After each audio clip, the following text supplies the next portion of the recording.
across America. Live, this is Point of View.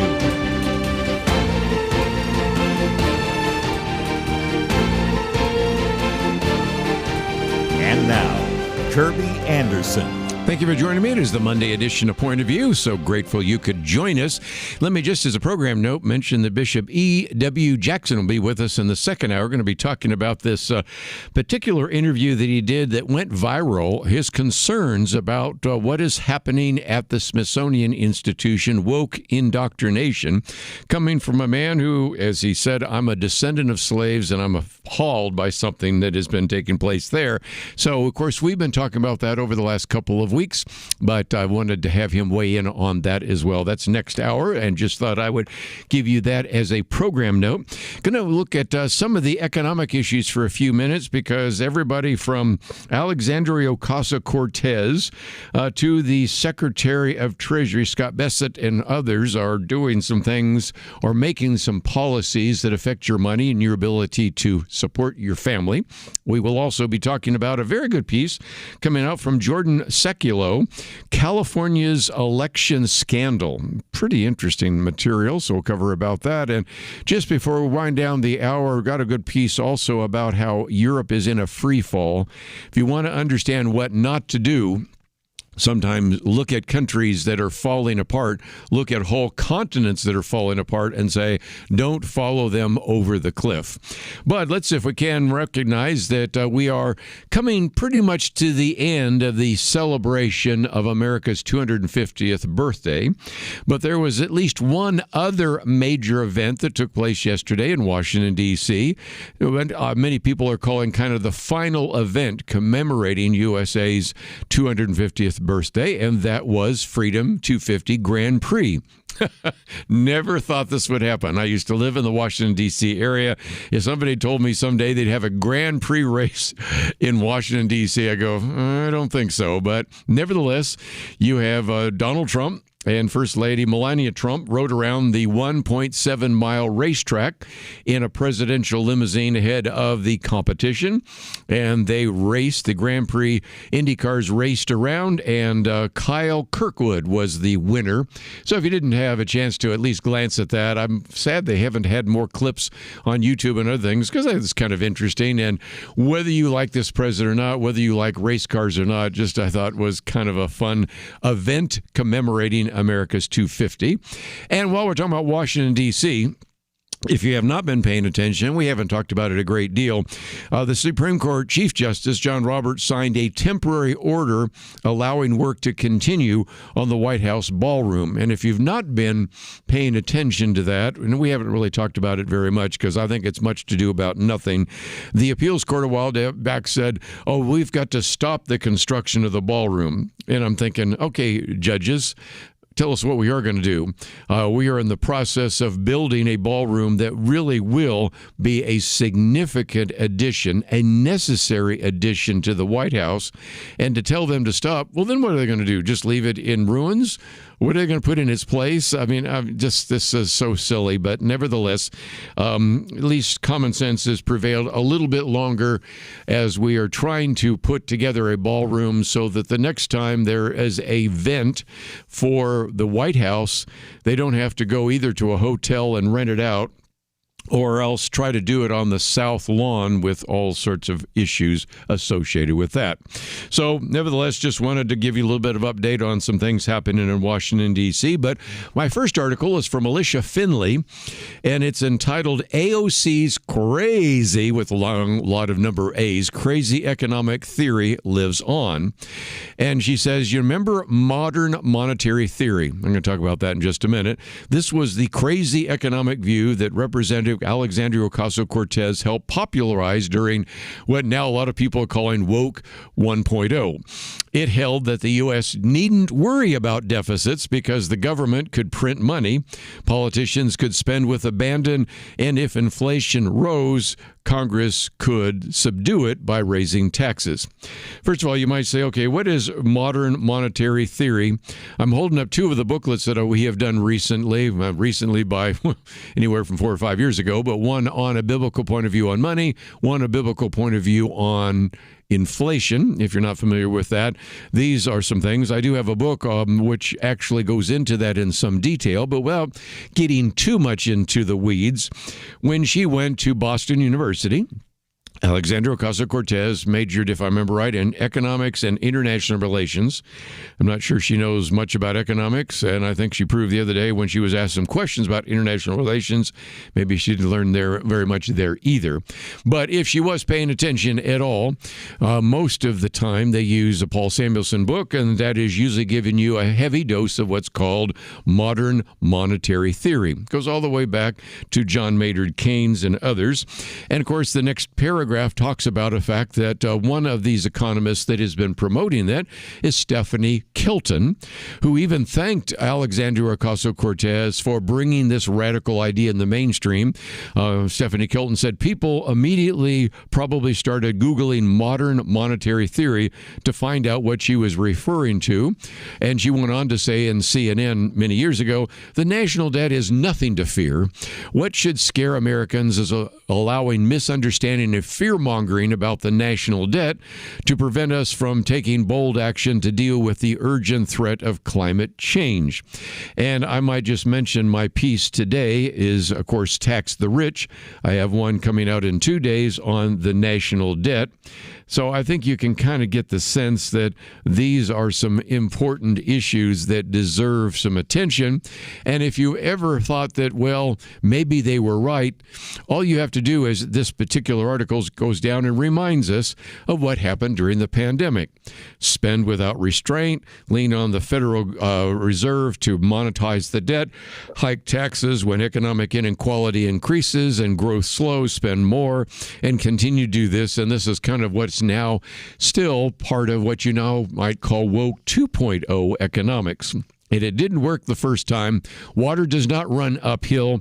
Deficits do matter. National debt does matter.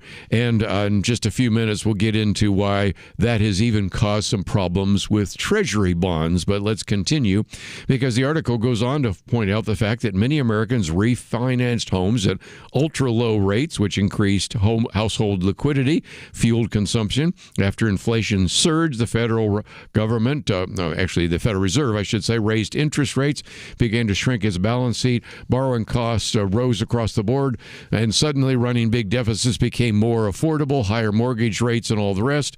But then the inflation hit again. And so in an effort to pass a climate and health care bill, they renamed it the Inflation Reduction Act, which did nothing to reduce inflation.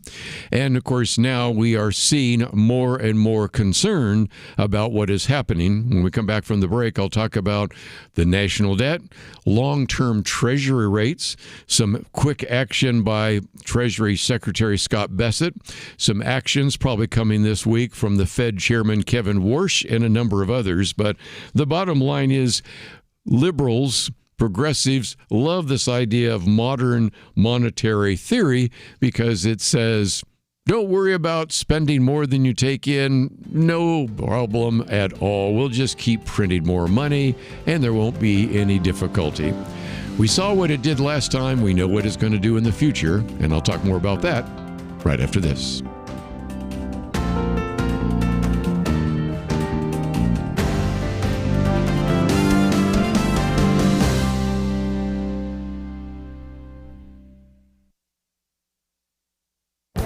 This is Viewpoints with Kerby Anderson. Betsy McCoy is probably best known for two reasons. First, she served as Lieutenant Governor of New York.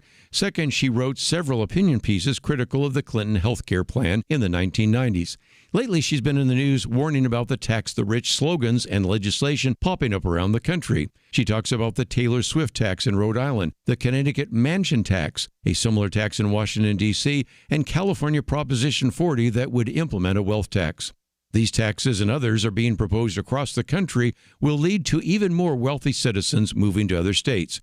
Perhaps you've seen the map of county-by-county gains and losses from interstate migration. It provides clear documentation of the percentage of citizens from one state that are fleeing to another state with lower taxes. These new tax-the-rich proposals are likely to increase capital flight. Now, the Democratic Socialists of America have a solution. Their official magazine announced that the fight to tax the rich will go on until there's not a single state that is a safe haven. I appreciate their honesty about explaining their end goal. But you aren't rich, so why should you be concerned? Well, tax the rich tends to expand to people who don't think they are rich. She documents one income tax scheme that was supposed to be temporary and only had one bracket. 35 years later, it's still in effect and has been expanded to 7 brackets.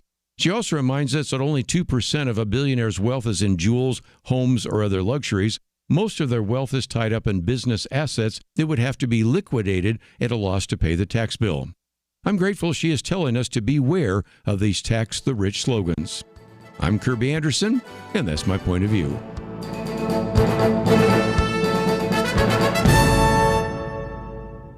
Go deeper on topics like you just heard by visiting pointofview.net. That's pointofview.net.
You're listening to Point of View, your listener-supported source for truth. Back once again, let me just mention that first article by Lisa Finley is on our website. You can also find it at the Wall Street Journal about the crazy economic theory that lives on, and it is something to think about because one of the questions I think you should ask anyone asking for your vote during these midterm elections is, what are you going to do about the national debt? What are you going to do about deficits? And you're going to get some that are going to say this is really a problem, or you need to cut expenses and find some ways to streamline government. You have others who are going to wave their hands and say, oh, it didn't really matter. Modern monetary theory. And people like that, I don't believe should be put in office. They've been in office for some time. And this particular theory gives all sorts of progressive individuals the opportunity to pretend that these economic matters are unimportant, or to simply say, well, I tell you what, we'll just raise the taxes on the rich, which of course is my piece today. This piece by Alicia Finley reminds us that Alexandria Ocasio-Cortez has come up with a proposal to raise the marginal tax rate just off the roof here of people that have incomes over, so much $1 million. And all it's going to raise over 10 years is $300 billion. $300 billion sounds like a lot, but Bernie Sanders' Medicare for All, that's $34 trillion. That's 34,000 billion. Okay. I mean, even when they wave their hands and say, well, we'll tax the rich, even if you say, let's assume you could actually do that, and you won't be able to because there are all sorts of reasons why you won't, you still aren't even close because everybody is living in this foolish world that simply says that deficits don't matter, the national debt does not matter, we can get our way out of this by growing the economy, by taxing the rich, and it just simply doesn't work. Well, if you've heard enough on economics, let's talk about some others, although I'm going to back into it by the time we're done, because our second article, which I thought was very good, which was also in the Wall Street Journal, comes from Andy Kessler, and he calls it the summer of my bad. What he means is lots of times people use the Latin phrase mea culpa. Well, mea culpa probably translates into through my fault or my mistake, but he says, I like the modern view, my bad. And he talks about one of the founders of AI was actually saying there's a 25% chance that with artificial intelligence, things could go really, really bad. And then later on, some of the same individuals working in AI said, yes, but let's just be honest. I think it will actually be possible to cure most human disease in 5 or 10 years. And so the implication here is, cure us before it kills us, right? And again, eventually you had one of the individuals saying, well, I'm delighted to be wrong about that. I think AI is going to work out just fine. But you think maybe they are warning us and making some just outrageous statements and then pulling it back because they want you to fund the latest artificial intelligence investment scheme. Another one, they talk about a money manager here who actually had a fund that dropped 67% and said, well, we let you down this month. And I like what Andy Kessler said, you think? The fund was up 400% plus for the year, running $45 billion surplus. But the problem is that the particular fund was going up because every time he bought it, it went up. So, of course, then he bought more, but he was the one that was making it go up. And you just have to say, these are people that are managing your finances. A couple others that I'll mention real quickly, and that is the other day I was somewhat critical of San Francisco. Let's talk about the fact that in San Francisco, car break-ins dropped from 22,000 plus in 2022 to 1,700 in 2026. And you could say, well, some of that might be surveillance like flock cameras, which we've been talking about. But most of it has to be, and this comes from State Senator Scott Wiener, we changed the state law by removing a massive loophole that required prosecutors to prove all corridors were locked, even if there was evidence of a break-in. In other words, it was really hard to prosecute somebody who was breaking into cars because of something that was written into the laws in the city of San Francisco. And that worked. Another one here about the fact that Ford discovered that really people don't buy Ram trucks because they want electric trucks. They really want something that has a Hemi V8. And so this idea that this would be working well, Ford finally decided to pull the plug on all the electric F-150 Lightning pickup trucks because it just wasn't working. Somebody says it's like bringing back old Coke after new Coke bombed, and management just forgot one of the foundational principles, I would have to say, and that is usually the customer is always right. You should do what your customers want. And this one also, of course, has one about Alexandria Ocasio-Cortez, which we talked about, in which she said, well, woke one was crazy, but never again. He says, if nothing else, maybe we should have called it woke zero. Sounds a little bit like Coke Zero. Addictive, artificial, and anxiety producing. But one of the, again, mea culpas that he talks about, one of the my bads has to do with the Secretary of Treasury. You have a problem, and that is we have a $40 trillion national debt. Now, how do we fund that? We have to fund that by encouraging people to buy what are called treasuries. In a sense, they're buying our debt. Now, when you're only providing them, say, 5% interest and say, you give me the money, I will give you a treasury coupon, and 30 years from now, I will pay you back the money you gave me plus 5%.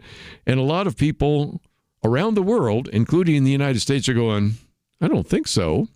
And so this got so bad the other day that the Treasury Secretary, Scott Bessent, announced last Wednesday that the Treasury would start buying back long-term bonds, and they were going to double the number of buybacks because originally he was going to buy those bonds because nobody in Japan, nobody in the United Kingdom, nobody in Saudi Arabia, certainly nobody in China, and certainly nobody in the United States wanted to buy those bonds. So, well, the United States will buy them. Of course, you can figure out what that means. You don't have the money, so you're going to have to print the money to buy the bonds. But nevertheless, that particular strategy worked for all of 12 hours.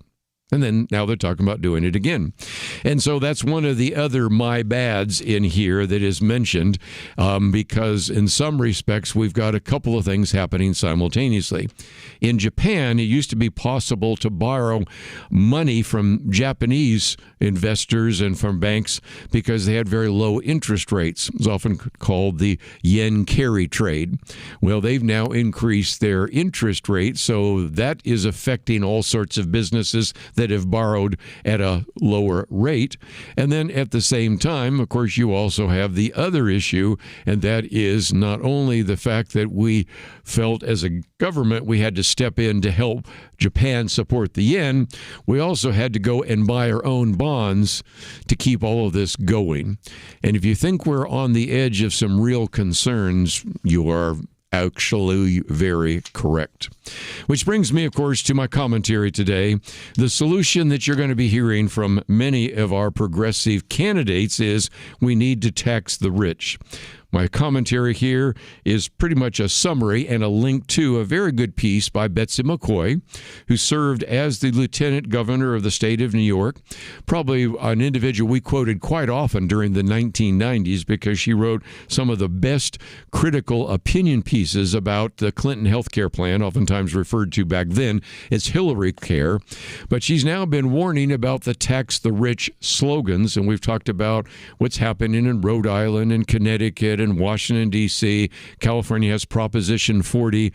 If you'd like to read a little bit more, it's just a reminder that we aren't going to be able to, in many cases, tax the rich at a level that even comes close to even being able to balance this budget, much less pay off $40 trillion of expense. So when we come back from the break, I do want to just for a minute talk about the fact that now that we've passed $40 trillion, our friends at Scientific American gave us a perspective on what $40 trillion is like. And when you hear the numbers, it doesn't really have an impact. So I thought for just a minute I would talk about that, and then I'll get into this very interesting revelation that comes from Jay Sekulow and Jordan Sekulow about the what they call the California election scandal. And in some cases simply points out that they're not even keeping records that they are legally obligated to keep in terms of election. And it isn't by mistake. I think it is a plan, and we'll spend some time talking about that.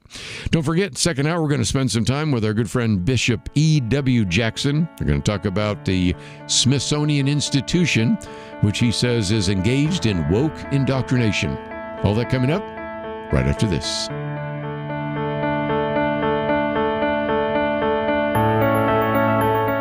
In 19th century London, two towering historical figures did battle, not with guns and bombs, but words and ideas.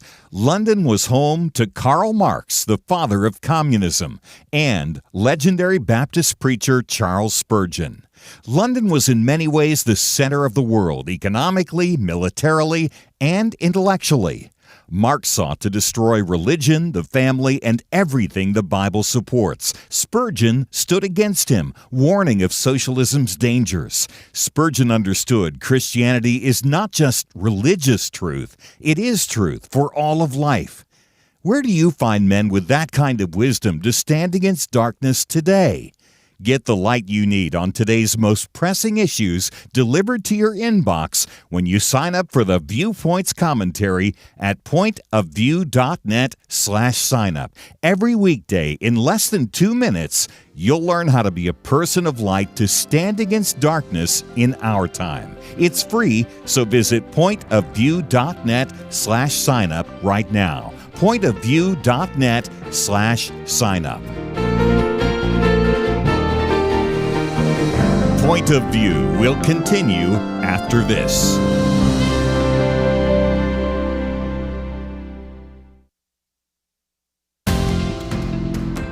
You are listening to Point of View. The opinions expressed on Point of View do not necessarily reflect the views of the management or staff of this station.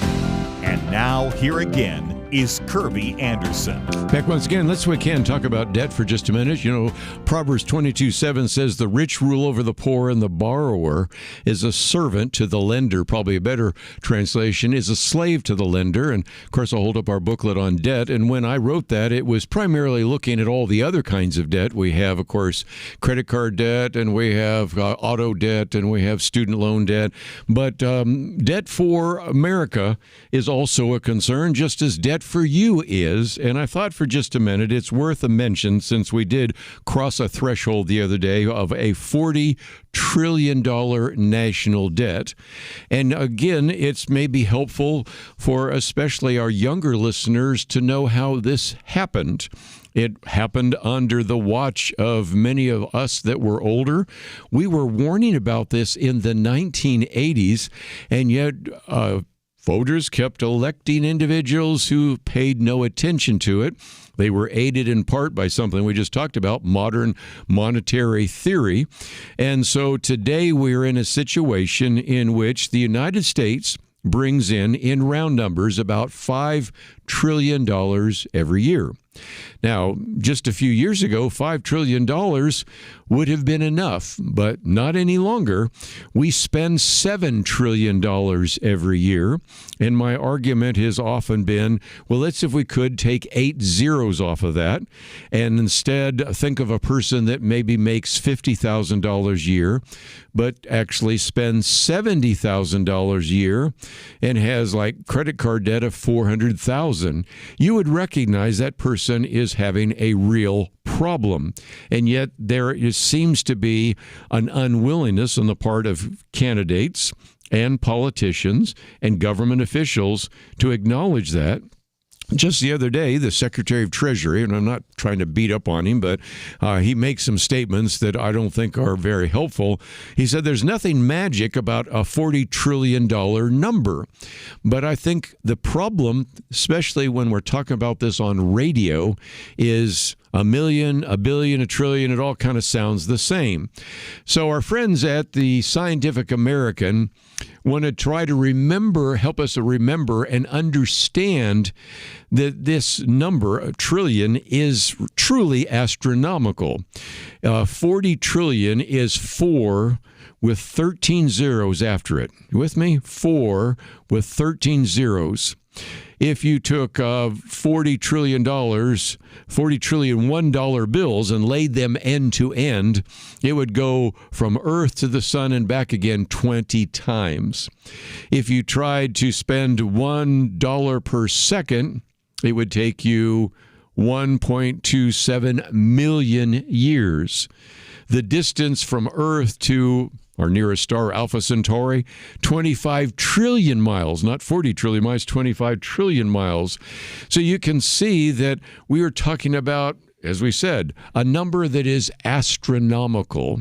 And yet this steadfast unwillingness of many people in government and those in the past, certainly, to even address the issue.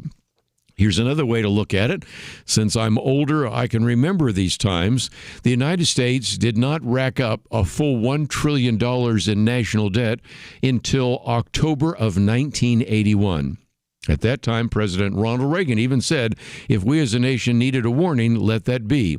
But think about that. From George Washington all the way to Ronald Reagan, we had an accumulated national debt of $1 trillion. We now add $1 trillion in additional debt every 5 to 6 months here in the United States. And the first time the federal government actually had a $1 trillion budget was 1987. And of course, now we have a budget of $7 trillion. And I think most of us could agree we're not getting 7 times better in government services than we were back then. So it's just an important factor, something you need to pay attention to, especially we're in the midterm elections, the kind of people you're going to elect to office, and the unwillingness on both Republicans and Democrats.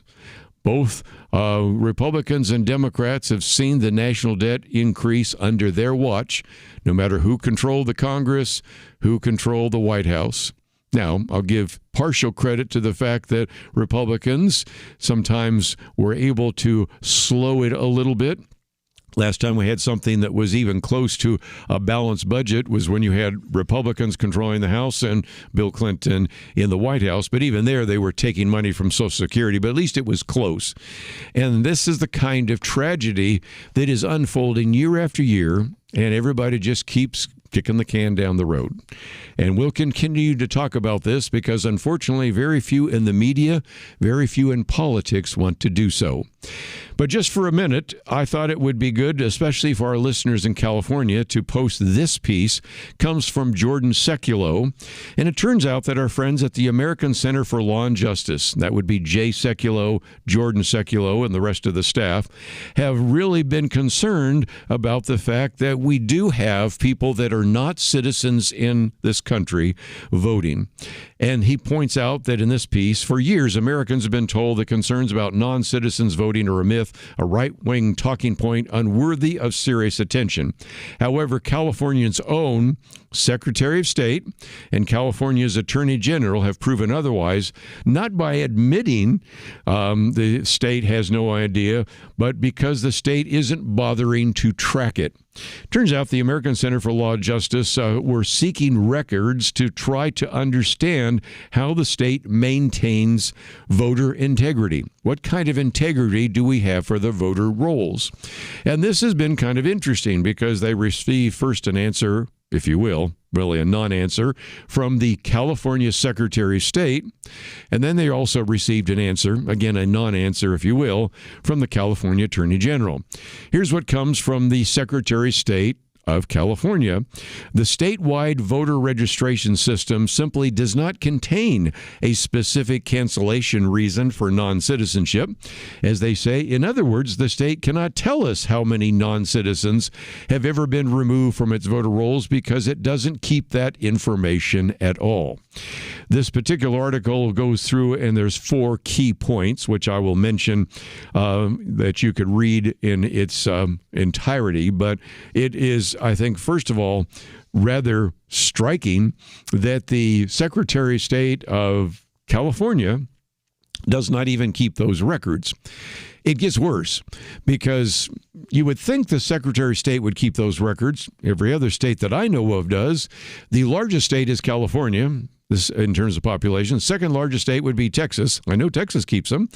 I need to check on New York and see a few of these others, but let's go on to the second, because then the response that comes from the Attorney General of the state of California, that's Rob Bonta, that came just recently, and this response didn't inspire any confidence or any more confidence than what they received from the Secretary of State, because the answer, they said, to our second request was blunt.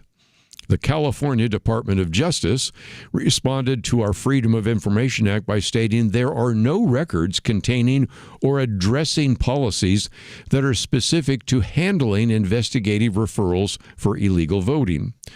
To summarize all of this, Jordan does a very good job, I would have to say, of helping us understand this. Jordan Sekulow says, but California just admitted in writing that it keeps no such records regarding the removal of non-citizens from its rolls. That's convenient, but it's also unlawful. To be clear, this isn't a case of the state simply lacking a category for record keeping in general. California's own system does track cancellations for other reasons, death, moving out of the state, felony convictions that strip voter rights. These categories exist and are documented. The one category that is missing, drum roll please, citizenship. It's not an oversight. It's a choice. And so, again, you have to, at this point, say, this is the largest state in the country, California, by population. It is one that is being proposed as a model, because after all, Gavin Newsom is going to be run for the presidency, as here's what we've done right. And as Jay Sekulow and Jordan Sekulow have pointed out, they're doing absolutely the wrong thing, and some of what they are doing is not only incompetent, it is unlawful, and it almost is obviously by design. So if you've ever wondered about some of the kind of election scandals that exist, this is another very well documented piece. It comes from our American Center for Law and Justice, and the Freedom of Information requests that went to the California Secretary of State and the California Attorney General. And I thought you might want to see that as well. Let's take a break, though. We've got a couple other things to cover. Next hour, we're going to get into the Smithsonian Institution and woke indoctrination. All that coming up right after this.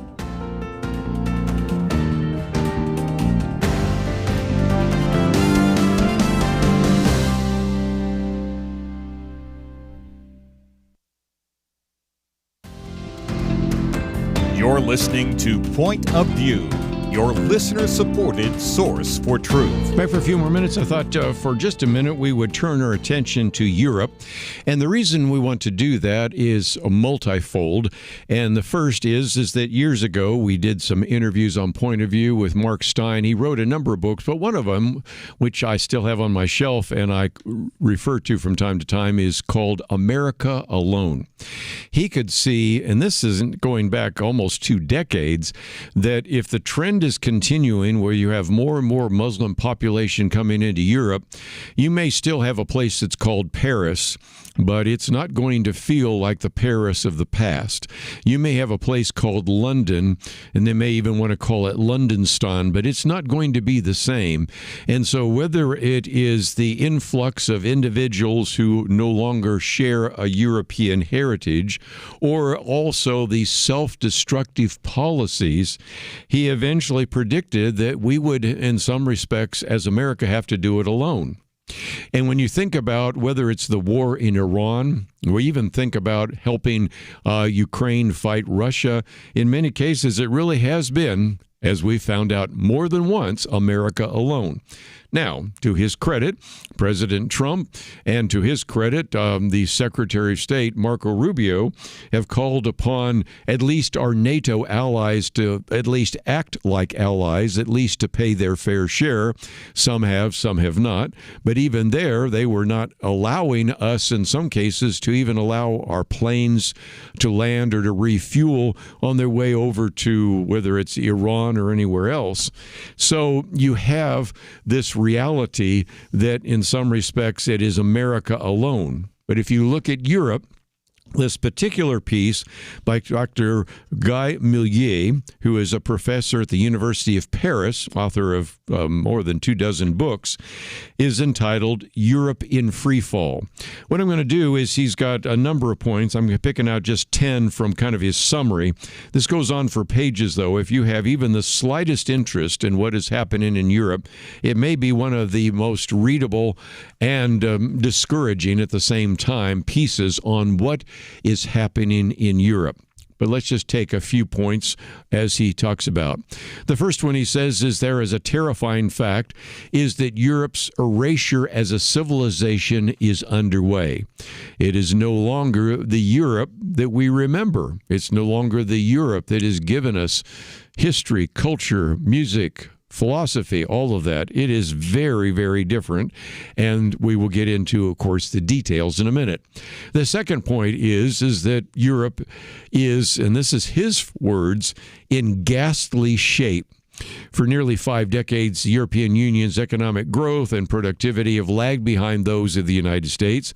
One of the wake-up calls the other day was pointing out that many of these countries in Europe, including even Great Britain, if they were actually states in the United States, they'd be in the bottom half, or in some cases, they would be the 51st state. That even our 50 states do better economically than some of these countries. That is not a good sign at all. More importantly, there's a reason for that. And Guy Millier says the European Union has been proliferating what he calls stifling regulations that place a heavy encumbrance on businesses.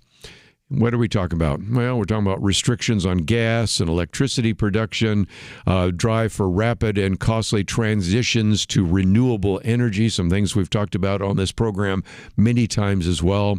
Natural gas prices in Europe are now 3 to 5 times higher than in the United States. Electricity prices are 2 to 4 times higher than in the U.S.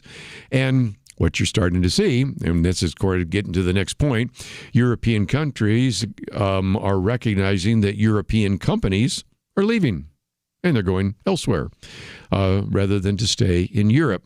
Which brings to the next point. International investment is turning away from Europe. 9 of the world's top 10 tech companies are American, and the 10th is in Taiwan. They're not in Europe anymore.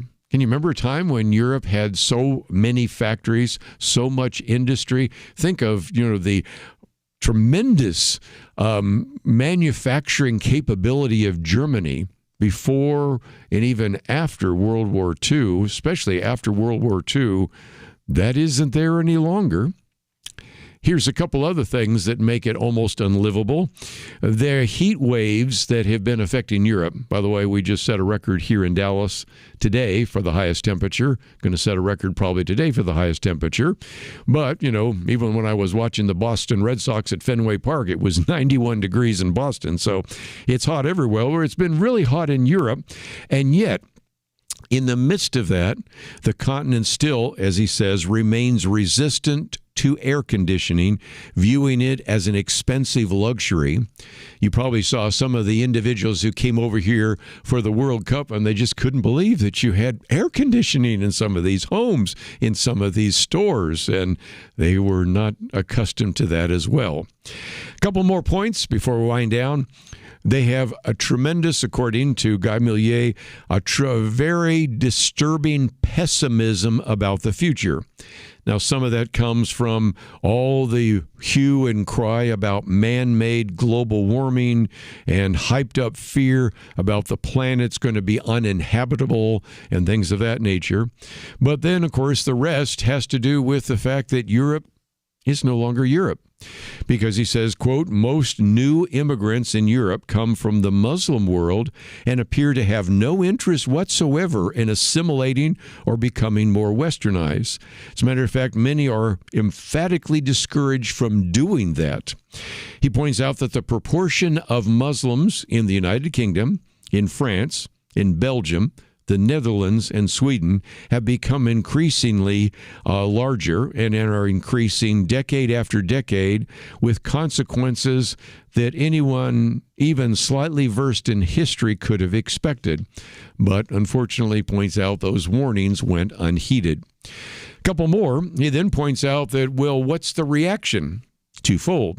Number one, you do have some political parties in the West, kind of a populism, as we had in 2016 with Donald Trump, but you have a populism there in Europe, and they have gained some attention by asserting their opposition to Islamization of Europe and what they call civilization censure.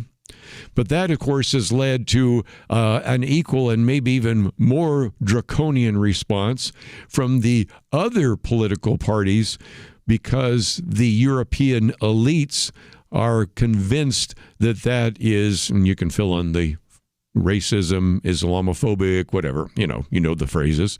And as a result, they are upset about a party that is trying to defend the values of the West and fighting against the Islamization of Europe, and even trying to oppose the erasure of European civilization.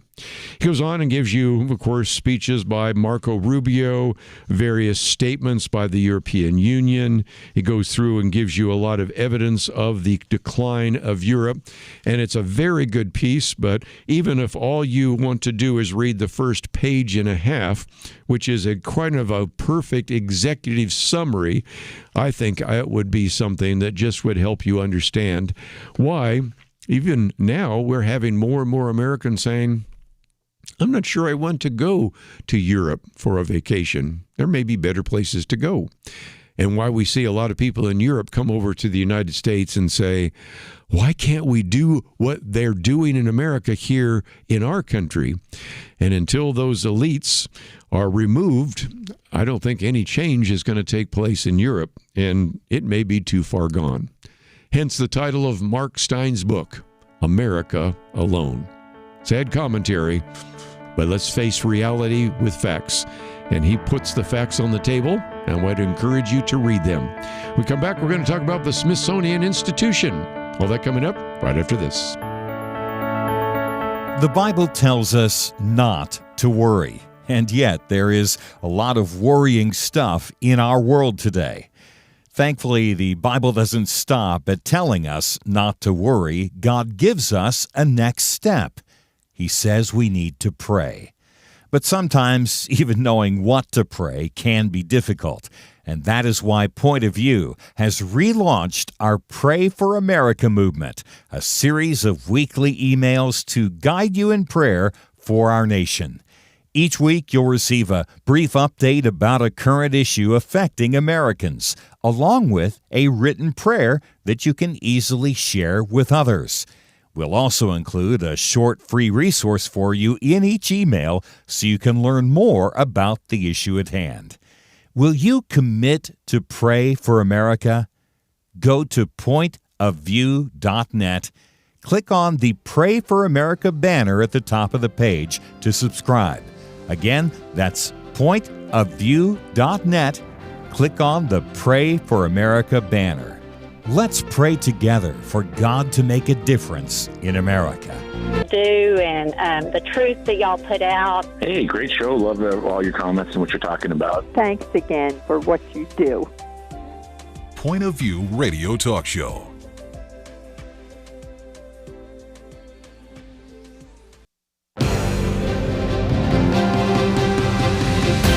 Across America, live.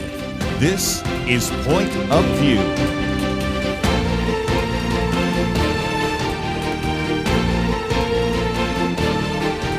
And now, Kerby Anderson. Second hour today, as we have been talking about for some time, even last week I had a commentary coming out, the tale of two museums, the Museum of the Bible, which I think very highly of, and the Smithsonian Museum, which really has some great features, but not so much in one part of the American Museum of Natural American History.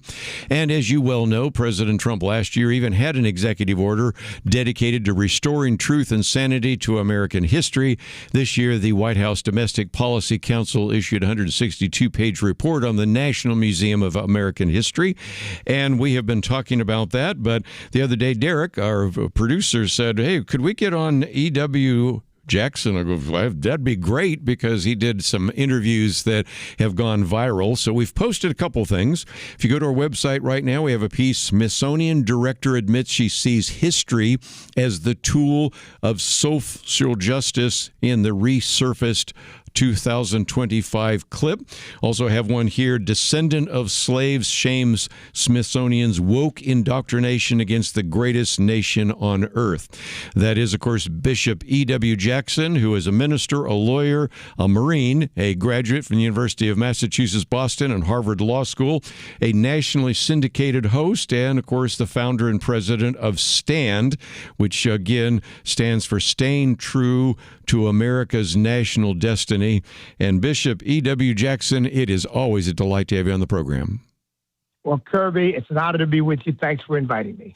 Well, let's talk about this. You were minding your own business, and somebody asked you about this, and you said, well, wait a minute. It makes me angry when people do this to our country.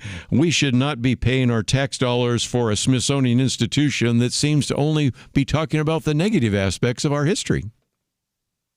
Well, exactly. And she told on herself when she said she sees history as a tool of social justice. Well, history is not a tool of social justice. History is the facts, the truth. Certainly people can have opinions about what those facts, what that truth means about what's happened in the past. But see, she's part of this school of thought.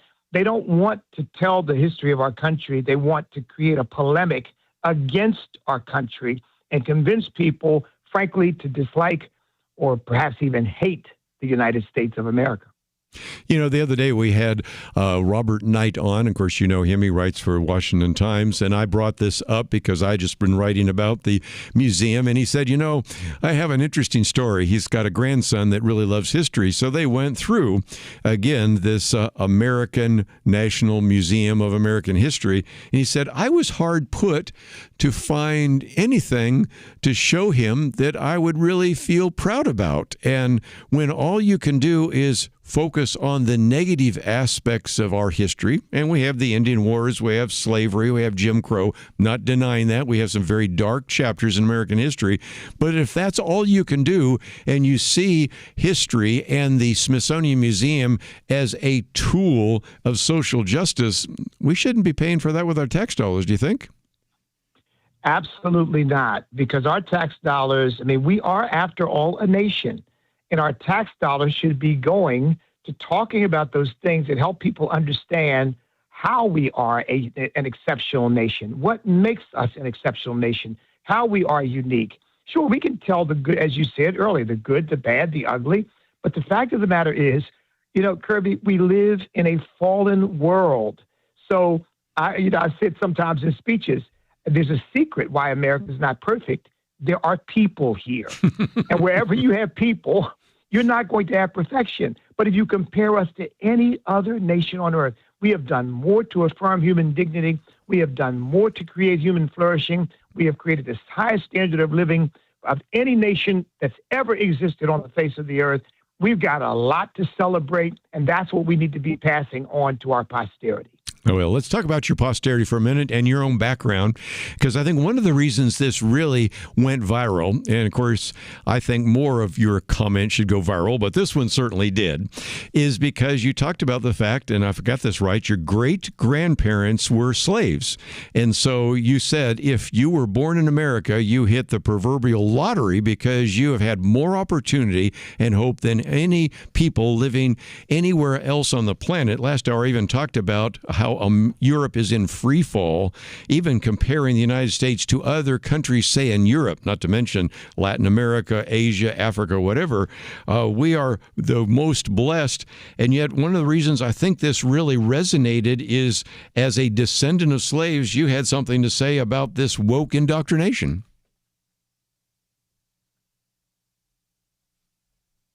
Guess we lost him. E.W.? You there? Well, we'll come back and get him. We'll see if there's something that we lost in terms of the phone, so we'll get him back in just a minute. Let me just again give you some of the pieces that we've posted here. He was talking about the fact that it makes me angry when people do this to our country, but it's sad because what it tells me is the indoctrination machine is hard at work convincing people of this narrative. He goes on to say that this is a wonderful country, it's the greatest nation on earth, and you've got people so indoctrinated into seeing our country sliced and diced into race and ethnicity and class and income and so forth that they fail to understand the blessings of the United States of America. So do we have E.W. back? Let me know when we do. And certainly just wanted to go through a little bit more because this is, I think, one of the things that has surfaced more recently from the White House Domestic Policy Council, which actually did a 162-page report on the American Museum, and in particular focusing on the National Museum of American History. Now, a lot of us love to go to the Smithsonian Museum to see the air and space. We love to see some of the other issues like that as well. We certainly love to see some of the issues of the art and a variety of others, but if nothing else, there has been just a real concern about the way in which some of this has been portrayed in there. And of course, one of the examples when we get back, maybe we'll connect up with A.W. Jackson after the break, talk about when the representative came before us, and that was the director of the National Museum of American History, spent some time trying to respond to this particular Domestic Policy Council report. And I love what one of the individuals, Representative Brandon Gill, who is a representative in Fort Worth, just down the road from us here, asked the director if she thought politeness was a sign of white supremacy, also implicating the idea that punctuality is an example of white supremacy. And you might say, well, where did that come from? Well, that was in the actual Smithsonian documents. And for those of you that love Disney, apparently Mickey Mouse got listed as a racist as well. So let's see if we can take a break. We're going to come back. I want to get some other comments, obviously, from E.W. Jackson. And if you are interested in this, I would encourage you to find some of these articles. One of those, which I think is a very telling clip that comes from the Smithsonian director there of American history about the fact that history should be a tool of social justice, and even one that could be used for research and scholarship and advocacy and activism. And then, of course, this other piece, which is the piece that has certainly have gone, if you will, viral, about the descendant of slaves shames the Smithsonian woke indoctrination. And that we will come back and talk a little bit more with Bishop E.W. Jackson right after these important messages.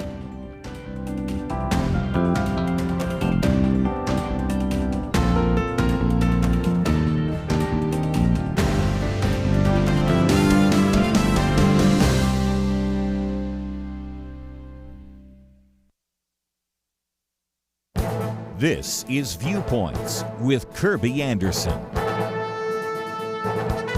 Betsy McCoy is probably best known for two reasons. First, she served as Lieutenant Governor of New York. Second, she wrote several opinion pieces critical of the Clinton health care plan in the 1990s.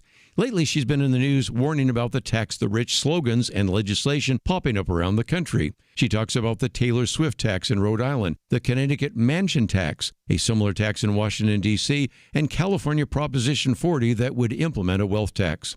These taxes and others are being proposed across the country will lead to even more wealthy citizens moving to other states.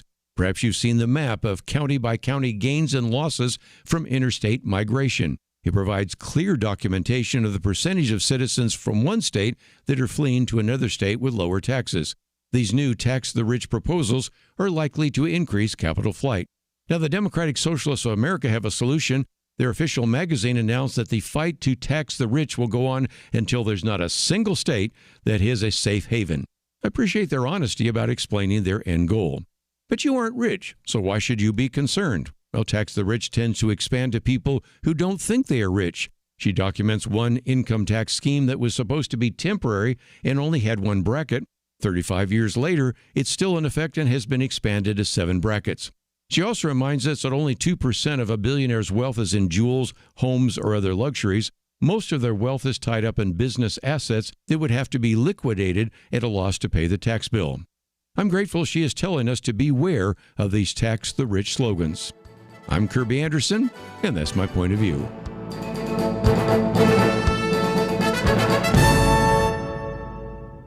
Go deeper on topics like you just heard by visiting pointofview.net. That's pointofview.net.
You're listening to Point of View.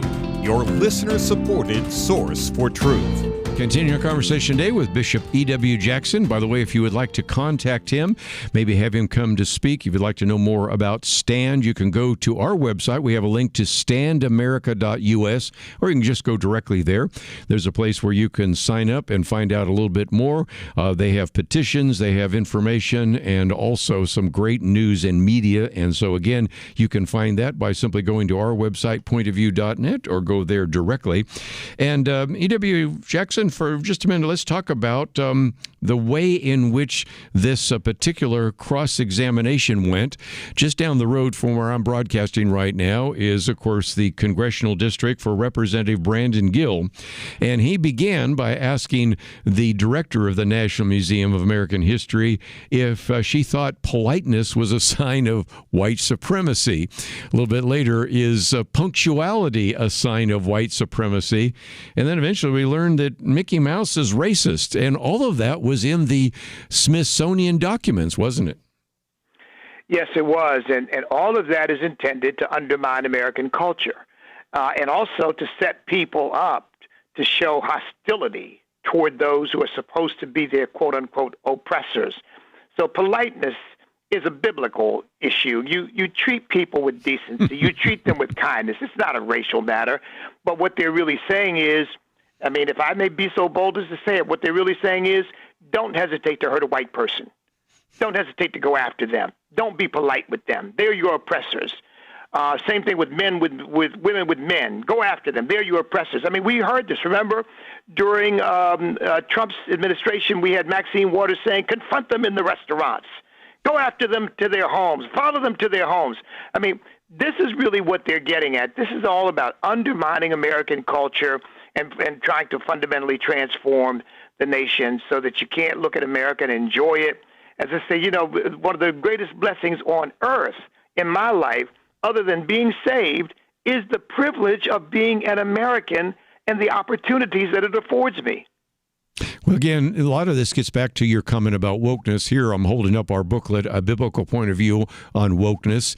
And my most recent one, and a little bit later, I want to get your comments, because this one, the newest one, A Biblical View on Woke Christianity, because you have some people out there, ministers running for office, that are using some of these woke ideas. But these woke ideas have been on the campus. Sometimes they've shown up in the boardroom. But now we're finding, to our dismay, that they're showing up in the various exhibits in this American Museum of American History. And it does seem to me that something needs to change, hence the reason why you have the White House producing a 162-page report on the National Museum of American History, and President Trump even having an executive order about restoring truth and sanity back to American history. These are the kind of actions that should have taken place years ago, don't you think? Oh, absolutely. And in fact, this shouldn't even be happening, but it's happening because people have bought into, and frankly, you know, this is the Howard Zinn School of American History. That's the most influential book used in educational institutions across our country, People's History of the United States. And it is just one long polemic about why you should hate America. Howard Zinn was a communist. He was an anarchist. He hated this country, and he wrote a book that a lot of people read, and it taught them to hate America. I had one guy approach me at my church and say, had it not been for you, I would have quit the Navy, because I read that book, hated America, and hated serving in the Navy until I started hearing your perspective on it, and it really got me out of that. But Howard Zinn's book had almost messed up his naval career. Well, let me hold it up, because I knew you were going to talk about that. Here's my copy of Howard Zinn's A People's History of the United States, 700 pages, not for the faint-hearted. Do not recommend it for your quiet time. By the way, I might just mention that one of the things we did a while back is we interviewed Mary Graybar. Her book is entitled Debunking Howard Zinn. But let's get into that for just a minute. Again, one of the things that's so fun about working with you is I knew you're going to take Howard Zinn on, and that is a place where we could do a little bit of education, because unfortunately, whether it's Howard Zinn's A People's History of the United States or the 1619 project that came from the New York Times, we are getting various curricula in the public schools that are really teaching these young people to hate America. And it seems to me that one of the things we need to do is provide an alternative and a critique of some of the things that are actually being used right now in the classrooms. Absolutely. You know, when I speak, I ask people how many of them have heard in an audience, how many of you have heard of Howard Zinn's book? Very few hands go up. And yet, that book is more widely used to teach history than any other single book in America's educational curriculum. And he has this Howard Zinn project is still sending lessons out to schools across the country, including elementary school lessons about the LGBTQ movement as one more instance of how America oppresses people, and about our immigration policy. It describes America's immigration policy as one of mass kidnappings and racial exclusions. And they're teaching this to fourth graders, fifth graders, sixth graders. And my goodness, no wonder by the time people are adults, they are wholly indoctrinated. So you're right. We have got to offer an alternative. We've got to offer the truth about who we are. That particularly offends me. We take in more people legally than any other nation on earth, and 90% of those people are not from Europe. So it's just a complete lie. And you're right. We have got to speak the truth so that people can get set free from this bondage that they're put in. In order to change America fundamentally, you have to convince enough people that America is intrinsically evil, intrinsically bad. Okay, we can't just reform it. We got to do away with it. We got to create something without a president, without a Supreme Court, without a Senate, a Politburo, if you will, to run this thing and do it right, which, of course, we know where that's led in the past. Well, again, if you read through his book, it starts out with Christopher Columbus, the Indians, things like that, people of color, talks about even the Revolution, but the American Revolution is not painted in a very positive light. Then, of course, you have the Civil War, you have the robber barons, then you have the socialist challenge all the way up to the Vietnam War and all the rest. And it just is, I think, sad, because if you come here from another country and somebody gives you this book, or maybe that's the way in which you study to become a naturalized citizen, you come out of that particular experience convinced that we need to transform those issues. And that's what kind of the transition I wanted to get into, because we are in the midst of a very significant midterm election. My argument is, with this socialist surge on the one hand, with the Islamization in the other, we are facing some very significant challenges. And this is a midterm election. I would have to say that E.W. Jackson, we shouldn't be sitting out. This may be one of the most, if not the most important election, because of what's at stake in terms of some of the candidates that are running right now. I'm doing right now a series of town halls with Jonathan Falwell, Gary Hamrick, two very prominent preachers, of course, here in Virginia. Jonathan Falwell's Chancellor of Liberty University. In fact, we'll be at one this very night, telling pastors and Christians, you must get involved, you must get engaged, you must vote. Because, look, we're not exaggerating when we say your very liberty is at stake. The future of your country is at stake. Because I think this is a dynamic process. You can't assume, oh, well, they've gone as far as they'll go radically now, but we just have to stop to try to slow that down. No, they're going to keep going. That's what all these socialists winning elections around the country is all about. They're going to keep going, and eventually you'll look up, and we won't be a free country anymore, and we can't allow that to happen. So we've got to get involved, and we've got to vote. One of the things I've been saying, we'll take a break and come back and get into this a little bit more, is that some people say, well, yeah, there's just a few socialists. Yes, but as you just pointed out, first of all, there's no stopping point. We posted an article last week showing that socialists never stop and say, oh, that was enough. I mean, did you ever get the sense that, well, once we provide same-sex marriage, then that'd be a stopping point? No, the next issue is this transgenderism, and we've recognized that time and time again, first of all, there's no stopping point. And second, let's recognize that, okay, Alexandria Ocasio Ocasio-Cortez and Bernie Sanders and all the other socialists that might be in Congress will still be a minority. But there where the energy is in the Democratic Party, they might, for a while, be able to pass some what might be called message bills. Don't have a chance of necessarily being enacted and certainly would be vetoed by Donald Trump. But the bottom line is it creates that momentum and it moves the other direction. So when we come back from the break, I'd like to get your thoughts about this because we have this whole idea of woke Christianity, which we talk about in our latest booklet, which has moved out of the campus and out, even in some cases, the boardrooms into the campaign trail. And so it's been in the pulpits, it's now on the podiums, and what can we and should we be doing, and how can people through your organization and others get involved? So let's take a break. We'll continue our conversation with Bishop E.W. Jackson right after this. The Bible tells us not to worry, and yet there is a lot of worrying stuff in our world today.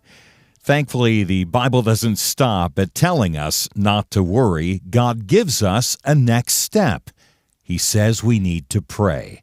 But sometimes even knowing what to pray can be difficult, and that is why Point of View has relaunched our Pray for America movement, a series of weekly emails to guide you in prayer for our nation.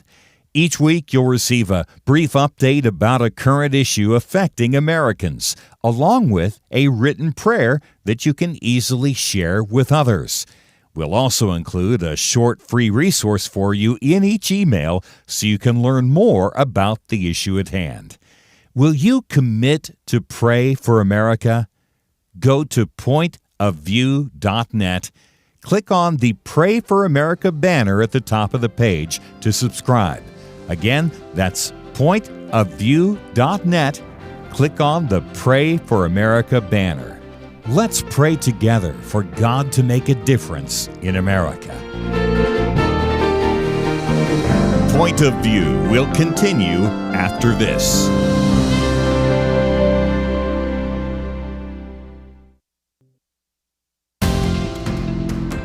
You are listening to Point of View.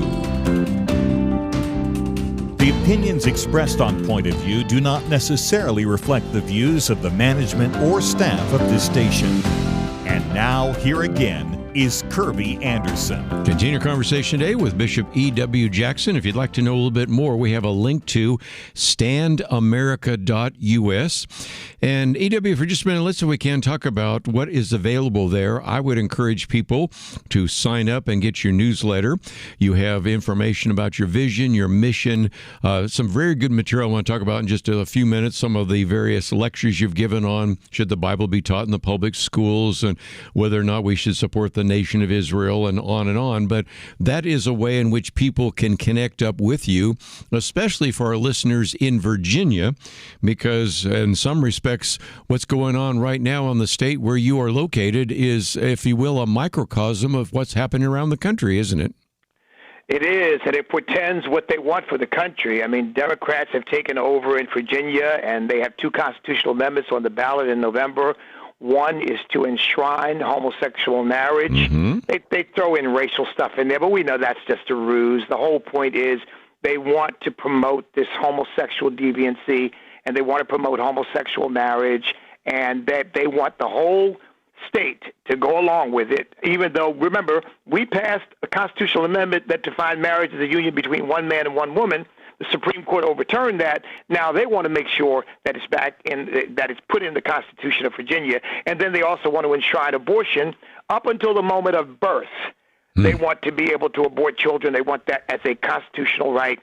So this is what they have in mind for the country. They have no sense of Judeo-Christian moral values. They want those done away with, and they want to create a whole new world of moral relativism in which anything goes, and they're the people who will say what goes. Well, you have Governor Spanberger there, who ran as a moderate, and if that's a moderate, I hate to see the radicals. Well, actually, you do have one. State Senator Louise Lucas. I thought I'd get your get you going a little bit. This again, every state has them, but in some respects, we've seen a time in which many people thought that Virginia might have been a red state or a purple state. Now it's just turning more and more blue. And it gets us back to this question about socialism. Some people might say, yeah, okay, we elect a socialist here or there. They get into Congress, they get into the state legislature, and that's all they're going to be able to do. But there's a momentum, and this is why you keep warning people about that. Can you speak to that issue? Absolutely. And keep in mind, I mean, I'm a Virginian. My family, those people I talked about, my great-grandfather, Gabriel and Elijah, and great-grandmother were here in Virginia. My grandfather was born here.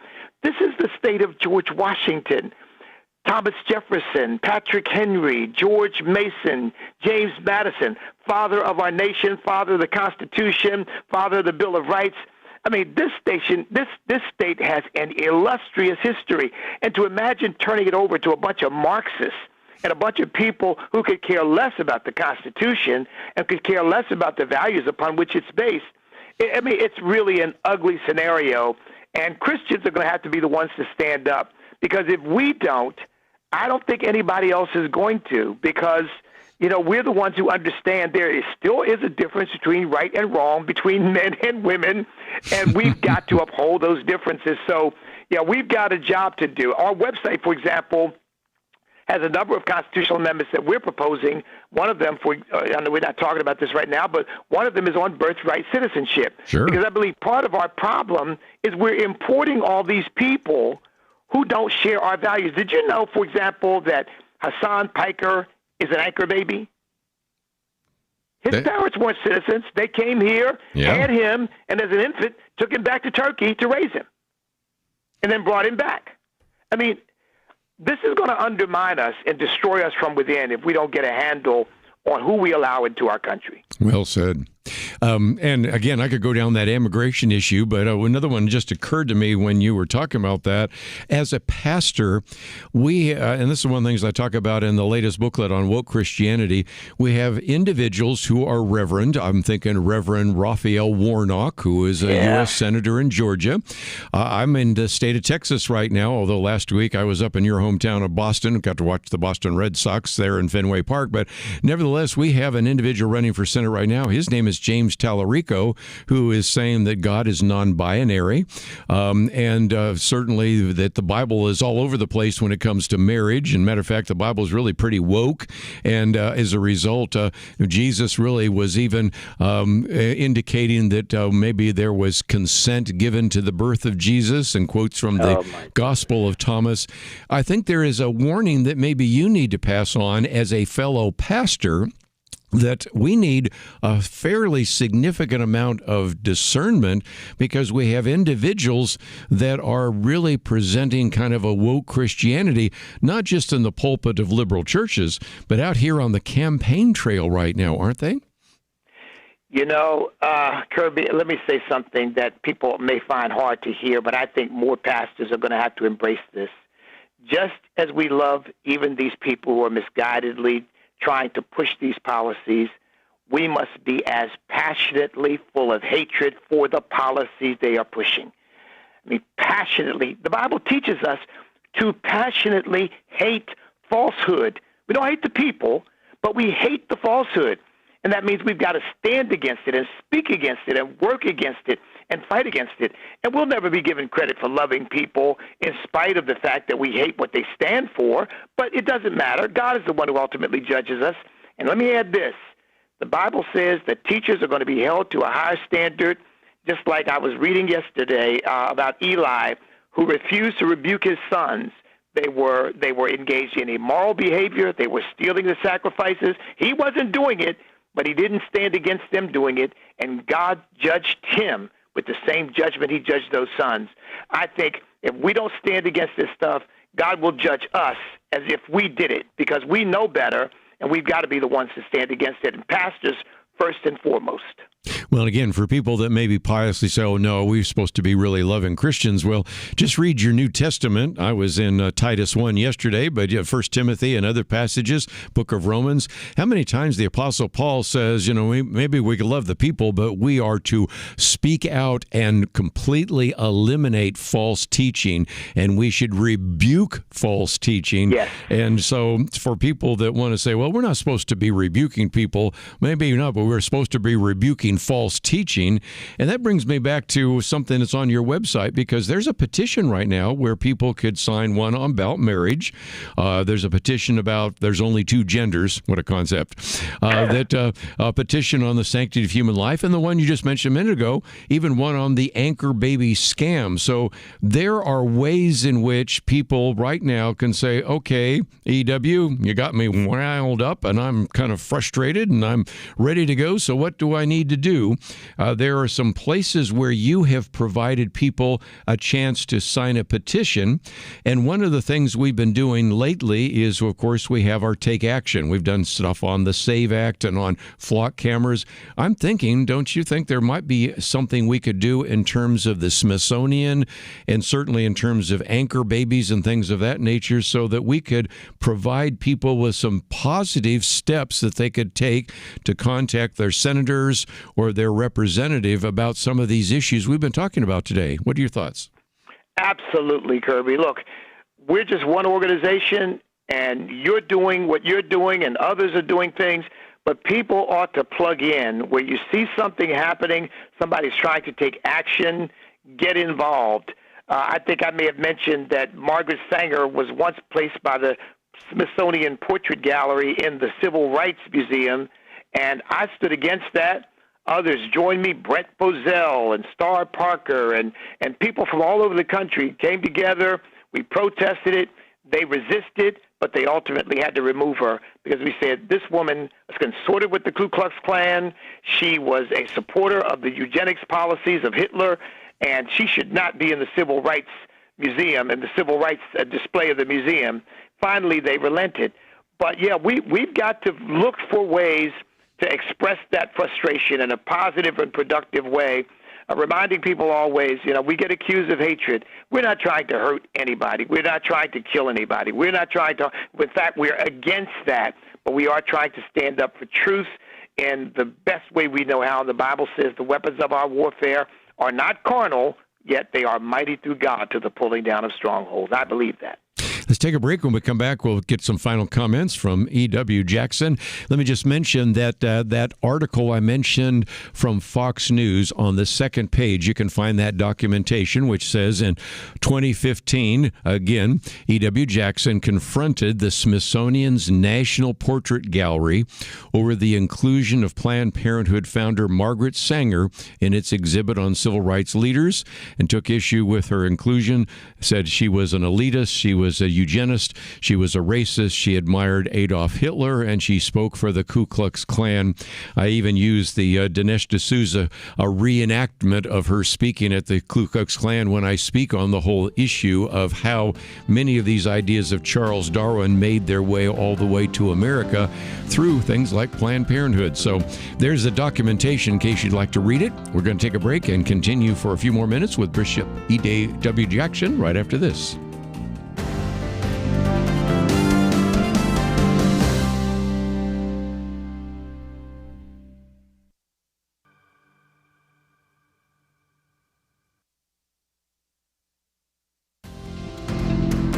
You're listening to Point of View, your listener-supported source for truth. As we're winding down, let me just mention, first of all, that tomorrow we're going to be talking about radical Islam. Very good article appeared in the Washington Times. We'll get into a few other issues as well. We're going to talk about Iran later in the week.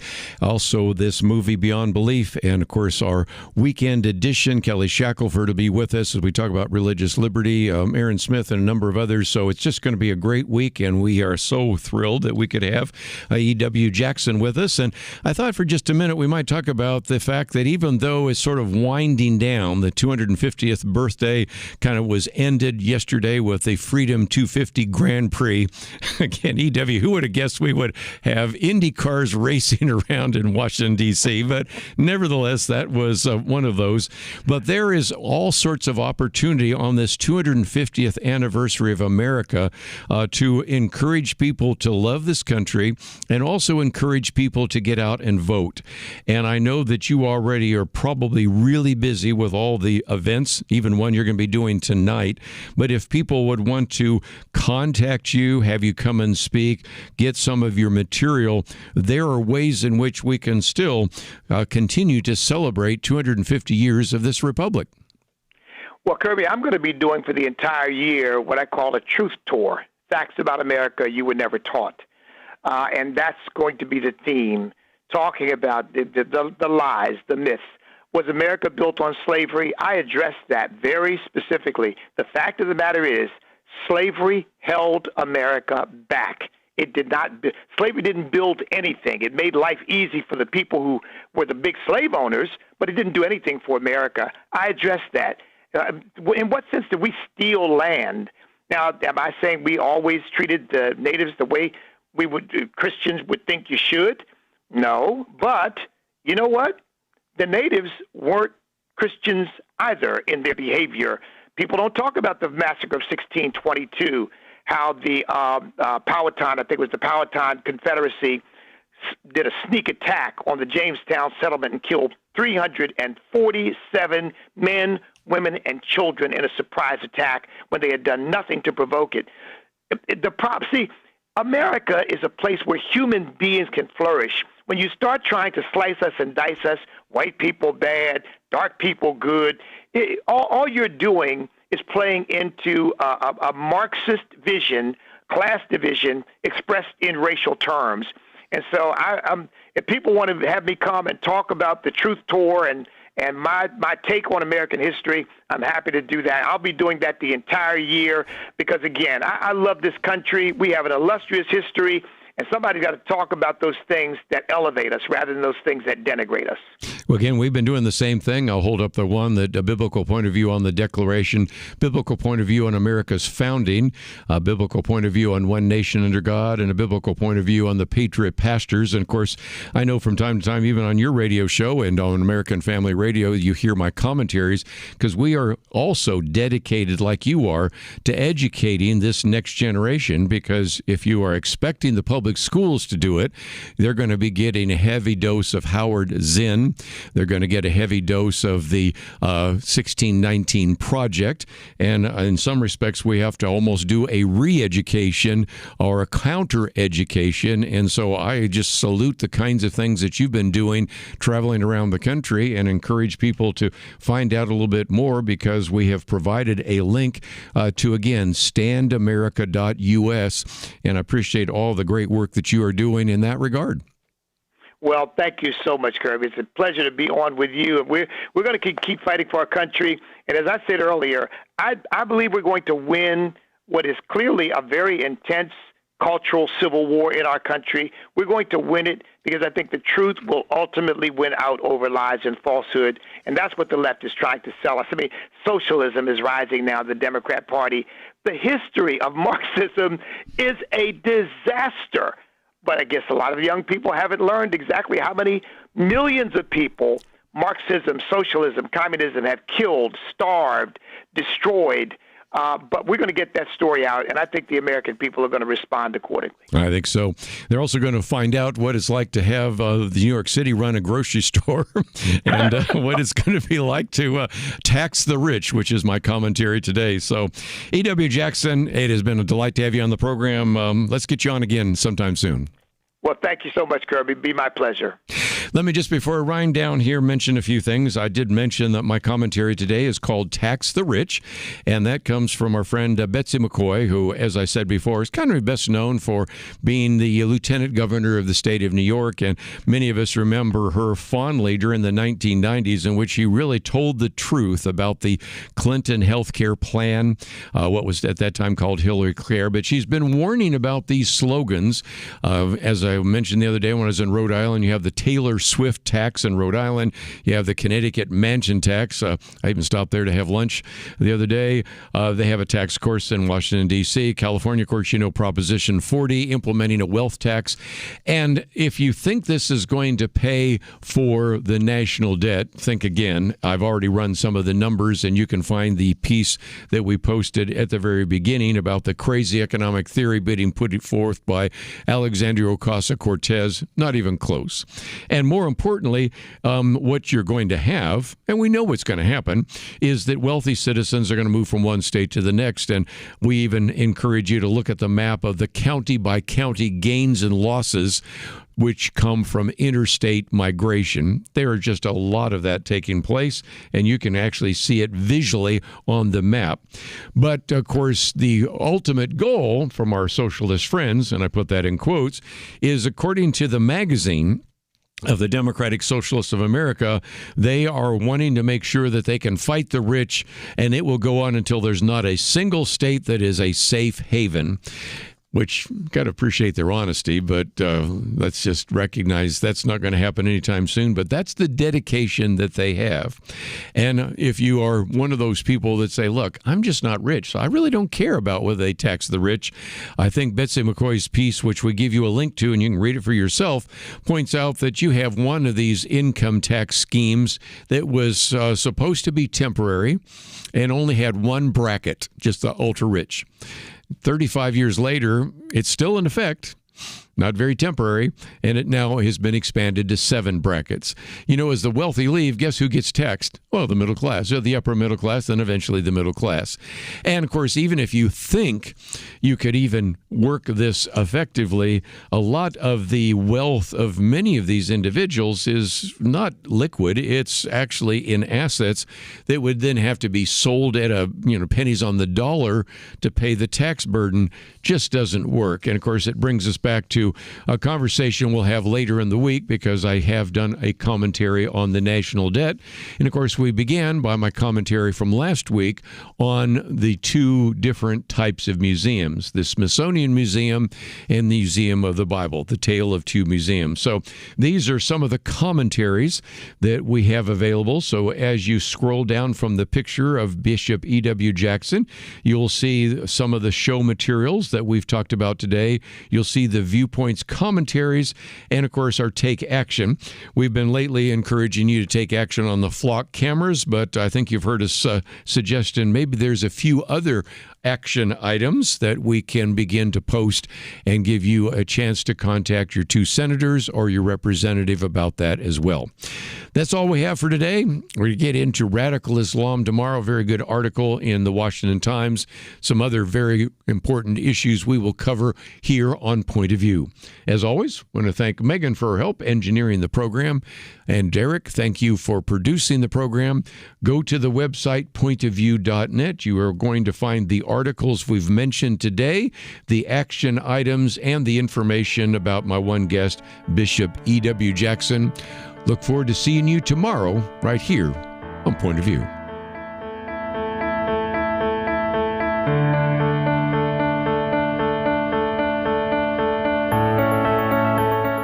It almost seems like we live in a different world from many people in positions of authority. They say men can be women and women men. People are prosecuted differently or not at all, depending on their politics. Criminals are more valued and rewarded than law-abiding citizens. It's so overwhelming, so demoralizing. You feel like giving up. But we can't. We shouldn't. We must not. As Winston Churchill said to Britain in the darkest days of World War II, never give in, never give in, never, never, never, never yield to force, never yield to the apparently overwhelming might of the enemy. And that's what we say to you today. This is not a time to give in, but to step up and join Point of View in providing clarity in the chaos. We can't do it alone, but together, with God's help, we will overcome the darkness. Invest in biblical clarity today at pointofview.net or call 1-800-347-5151. Pointofview.net and 800-347-5151. Point Point of View is produced by Point of View Ministries.